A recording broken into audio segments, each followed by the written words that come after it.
Hello, everybody. Dave Neal here, stand-up comic, host of Bachelorette Recap, a Guy's Review. We've got Emmanuel Acho on The View today, and you guys know me. I don't get my day started without watching The View. Every day I watch The View. I'm kidding. But interesting conversation nonetheless. Now, Emmanuel Acho was the guest host of After the Final Rose. Chris Harrison stepped aside after his controversial handling of the Rachel Lindsay interview with regard to the story that was Rachel, Kirkconnell, and Matt James. If none of that means anything to you, good. Live a blissful life and just don't even bother because it's a complicated story. But Emmanuel Acho had a YouTube series called Uncomfortable Conversations with a Black Man, and then that became a best-selling book, and then I think he's got another book that's out because of that. Retired pro football player, and also first-generation American, parents from Nigeria, and grew up in a white neighborhood, then went to University of Texas and played on a football team with primarily a black culture. So he talks about the different experiences that he had, and within those experiences, talked about sort of the communication issues where he saw, we have a problem with how we're all communicating. We have different cultures, and we're missing something. So he started having those conversations, and because of that, Rachel Lindsay, former Bachelorette Rachel Lindsay, nominated Emmanuel Acho and said, hey, he would be a great person to host this conversation. No offense to Chris Harrison, but we need somebody with a little bit of credential to host a conversation about this biracial couple and the issues that came out with Rachel Kirkconnell. If none of this information makes any sense to you and you don't recognize any of these names, good. Go just carry on and just go down a different rabbit hole because there's a lot to unpack between it all. But Emmanuel Acho now, after the final rose, people said he did a good job. He had a good rating. There's always room for improvement, but he did a really good job as a host. He asked good follow-up questions, which is not easy to throw yourself into a live to tape, which means they shot it as if it was a live show. Obviously, they edited parts out, but they, live to tape versus scripted, a very tough job to jump into after Chris Harrison had done it for 20 years or so. So the question now asks is, would you, Emmanuel Acho, take the job if given to you to host The Bachelor, which, who wouldn't? I mean, it's a cushion job. It's a great job. He currently hosts a show on FS1, Fox Sports Network, I believe. Correct me if I'm wrong, which has no affiliation with ABC, which makes it interesting that he's doing this interview on The View, ABC, which, of course, owns or licenses the show The Bachelor. So it makes you wonder if this is some sort of test that they're doing to see how the public would vibe with Emmanuel Acho replacing Chris Harrison. As we know, very politicized culture. Everything's like either you believe this or you believe that. You're on this side, you're on that side. So the question becomes, what will Bachelor do? The producers. If they can Chris Harrison, he's got Brian Friedman, power attorney, ready to sue the living, pantsuit off of Bachelor for letting him go, or whatever the case may be. But he has hired a power attorney. So the question Bachelor producers are going to have to kind of reckon with is, do we bring in fresh blood? Do we bring in a new voice? Or do we keep Chris Harrison? Either way, someone's not going to be happy. Emmanuel Acho's response here to Meghan McCain. Let's listen to that, and then we will discuss. Well, we were talking about The Bachelor. In addition to what happened with Rachel, Bachelor host Chris Harrison had to step aside after he made racially insensitive comments while trying to defend her. We haven't heard a decision about Chris Harrison's future as the host of the Bachelor franchise. Would you be open to becoming the new host of the show if he doesn't come back?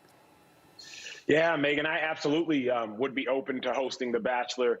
I think it's a matter of how does The Bachelor currently need help? I think the franchise realizes it needs help both on camera and exploring diversity better on camera, but probably more importantly, behind the scenes. It's not just a matter of having a black man or a black woman, or not even necessarily a black man or woman, any person of color being represented on camera, but how is the story being told?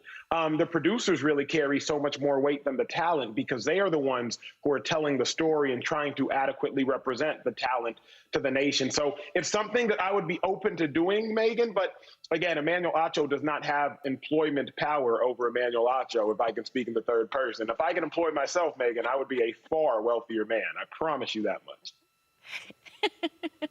All right, and then they jump to another question here, but I just wish I had the confidence to speak in third person. Dave Neal doesn't have the confidence to speak in third person, let me tell you that, but Emmanuel Acho, he sure does. Well, it's fascinating because basically he says, yeah, I'll take the job for sure. Who wouldn't take the job?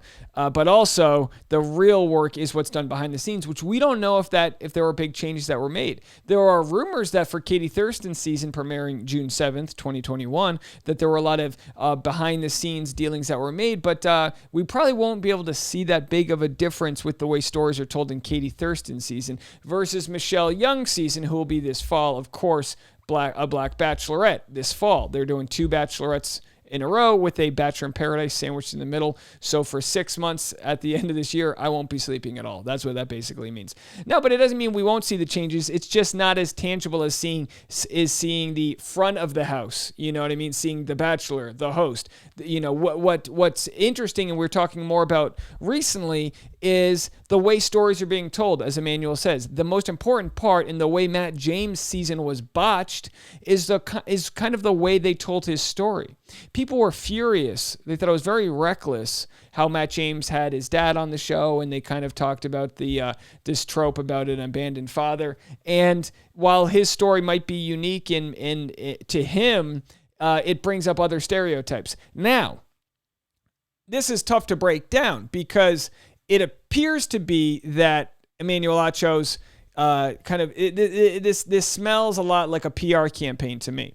So they're putting this out there. Yeah, I would do it if given the chance. And then people report, oh, Emmanuel Acho would be the Bachelor host. And then we see what the nation says about that. Now, Emmanuel Acho would be a good Bachelor host. The question isn't whether or not he would be a good Bachelor host. The question is whether or not they're going to lose a side of their audience that doesn't want Chris Harrison to go. Someone who's been the host for 20 plus years or whatever the case may be.